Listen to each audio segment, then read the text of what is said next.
Hello students, स्वागत है आपका और एक सोल्यूशन वीडियो में। आज हम सॉल्व करने वाले हैं बिहार बोर्ड क्लास 10 इकोनॉमिक्स का दूसरा चैप्टर। तो चलिए सॉल्व करते हैं। प्रश्न नंबर 1, सन 2008 से 9 के अनुसार भारत की औसत प्रति व्यक्ति आय है।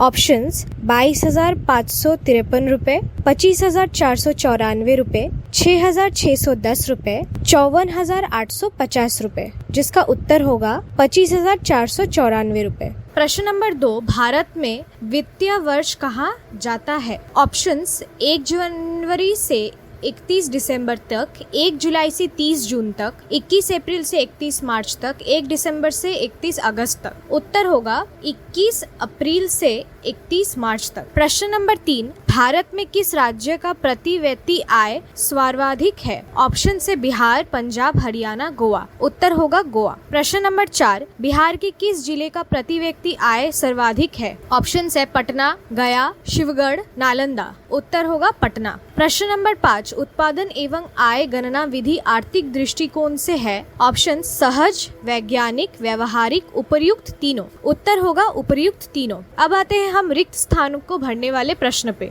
जिसका प्रश्न नंबर 1 है, बिहार की डैश प्रतिशत आबादी गरीबी रेखा के नीचे गुजर बसर करती है? उत्तर होगा 41.4%।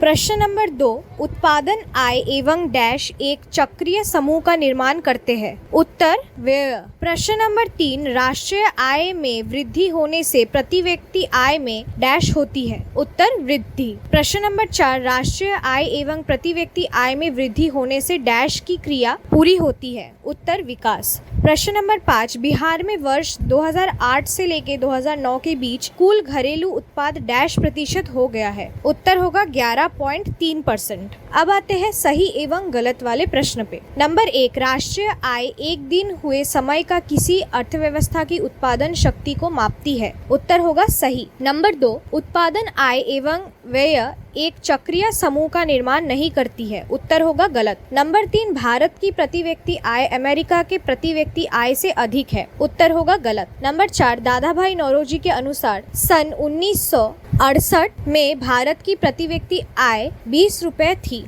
उत्तर होगा सही। नंबर 5, बिहार के प्रति व्यक्ति आय में कृषि क्षेत्र का योगदान सर्वाधिक है? उत्तर होगा सही। अब आते हैं संक्षिप्त रूप को पूरा करने वाले प्रश्न पे। नंबर 1 है जीडीपी, जिसका उत्तर होगा gross domestic product. Number 2, PCI, उत्तर होगा पर कैपिटा इनकम। नंबर 3 है एनएसएसओ, जिसका उत्तर होगा national sample survey organisation. Number 4 है सीएसओ, जिसका उत्तर होगा central statistical organisation. Number 5 GNP, जिसका उत्तर होगा gross national product. Number 6 NNP, जिसका उत्तर होगा net national product. Number 7 NI, जिसका उत्तर होगा नेशनल इनकम। नंबर 8 ईडीआई, जिसका उत्तर होगा इकोनॉमिक डेवलपमेंट ऑफ इंडिया। अब आते हैं लघु उत्तरीय प्रश्न पर, जिसका प्रश्न नंबर 1 है, आय से आप क्या समझते हैं? उत्तर, जब कोई व्यक्ति किसी प्रकार का शारीरिक अथवा मानसिक कार्य करता है और उसके प्रति उसे उसके कार्यों के बदले जो पारिश्रमिक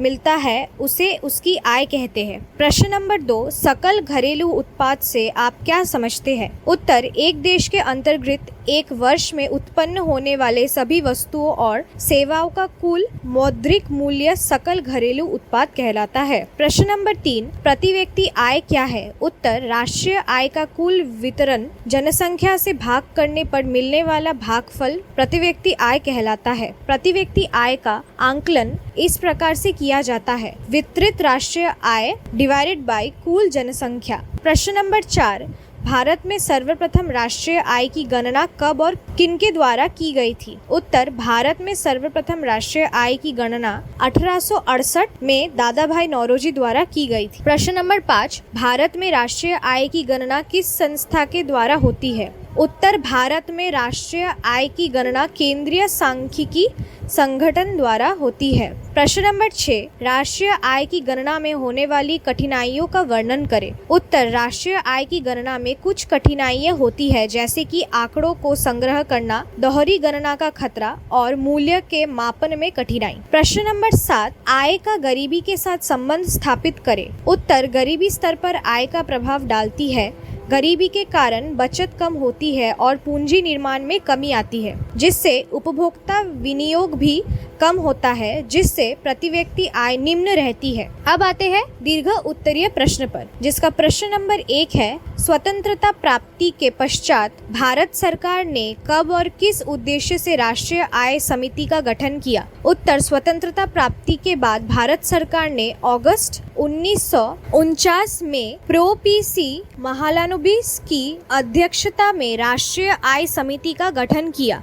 इस समिति का मुख्य उद्देश्य भारत की राष्ट्रीय आय का सटीक अनुमान लगाना और आर्थिक विकास के लिए आवश्यक आंकड़े एकत्रित करना था। अप्रैल 1951 में इस समिति ने अपनी पहली रिपोर्ट प्रस्तुत की, जिसमें 1948 से 1949 के लिए भारत की कुल राष्ट्रीय आय 8,650 करोड़ रुपए और प्रति व्यक्ति आय 246.9 रुपए बताई गई। इसके बाद 1954 में सरकार ने केंद्रीय सांख्यिकी संगठन सेंट्रल स्टैटिस्टिकल ऑर्गेनाइजेशन की स्थापना की, जो नियमित रूप से राष्ट्रीय आय के आंकड़े प्रकाशित करता है। यह संगठन अर्थव्यवस्था के विभिन्न क्षेत्रों से जुड़े आंकड़ों का संग्रहण और विश्लेषण करता है, जिससे देश की आर्थिक नीतियों के निर्माण में सहायता मिलती है। प्रश्न नंबर 2, राष्ट्रीय आय की परिभाषा दे। इसकी गणना की प्रमुख विधि कौन कौन सी है?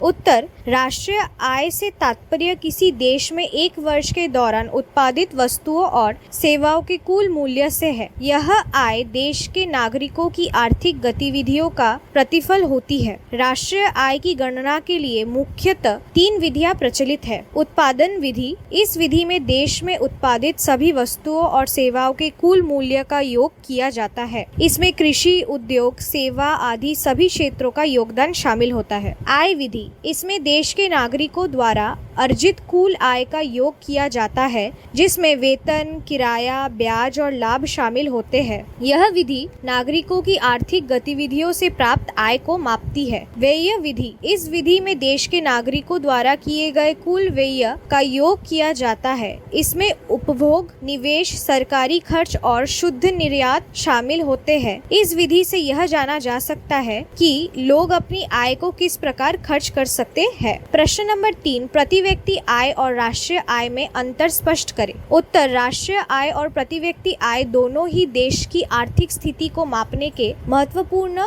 सूचकांक है। राष्ट्रीय आय किसी देश की एक वर्ष में उत्पादित सभी वस्तुओं और सेवाओं के कुल मूल्य का योग है। यह आय पूरे देश की आर्थिक गतिविधियों का प्रदर्शन करती है। दूसरी ओर प्रति व्यक्ति आय राष्ट्रीय आय को देश की कुल जनसंख्या से विभाजित करके प्राप्त की जाती है। यह सूचकांक यह दर्शाता है कि देश में औसतन प्रत्येक व्यक्ति को कितनी आय हो रही है। उदाहरण के लिए, यदि किसी देश की राष्ट्रीय आय 1 लाख करोड़ रुपए है और जनसंख्या 10 करोड़ है, तो प्रति व्यक्ति आय 10,000 रुपए होगी। यह दर्शाता है कि देश की आय का औसत स्तर क्या है और इसका प्रभाव आम नागरिकों के जीवन स्तर पर कैसा पड़ रहा है। प्रश्न नंबर 4, राष्ट्रीय आय में वृद्धि भारतीय विकास के लिए किस तरह से लाभप्रद है? वर्णन करें। उत्तर, राष्ट्रीय आय में वृद्धि का सीधा प्रभाव देश की आर्थिक प्रगति पर पड़ता है। जब राष्ट्रीय आय बढ़ती है तो इसका मतलब होता है कि देश में उत्पादित वस्तुओं और सेवाओं की मात्रा बढ़ रही है, जिससे आर्थिक गतिविधियों में तेजी आती है। इससे रोजगार के अवसर बढ़ते हैं, लोगों की आय बढ़ती है और जीवन स्तर में सुधार होता है। उच्च राष्ट्रीय आय का अर्थ है कि सरकार के पास विकासात्मक योजनाओं के लिए अधिक संसाधन होते हैं, जिससे बुनियादी ढांचे, स्वास्थ्य, शिक्षा और सामाजिक सेवाओं में सुधार होता है। इसके अलावा राष्ट्रीय आय में वृद्धि से देश के विदेशी मुद्रा भंडार में वृद्धि होती है, जिससे आयात निर्यात संतुलन में सुधार होता है और मुद्रा की स्थिरता बनी रहती है। कुल मिलाकर राष्ट्रीय आय में वृद्धि देश के समग्र विकास और नागरिकों के जीवन की गुणवत्ता में महत्वपूर्ण योगदान करती है। प्रश्न नंबर 5, विकास में प्रति व्यक्ति आय पर संक्षिप्त टिप्पणी लिखे। उत्तर, प्रति व्यक्ति आय किसी देश के नागरिकों की औसत आय को दर्शाती है और यह देश की आर्थिक समृद्धि का एक महत्वपूर्ण सूचकांक है। यह दर्शाता है कि देश की आर्थिक वृद्धि का लाभ जनता में कैसे बंट रहा है।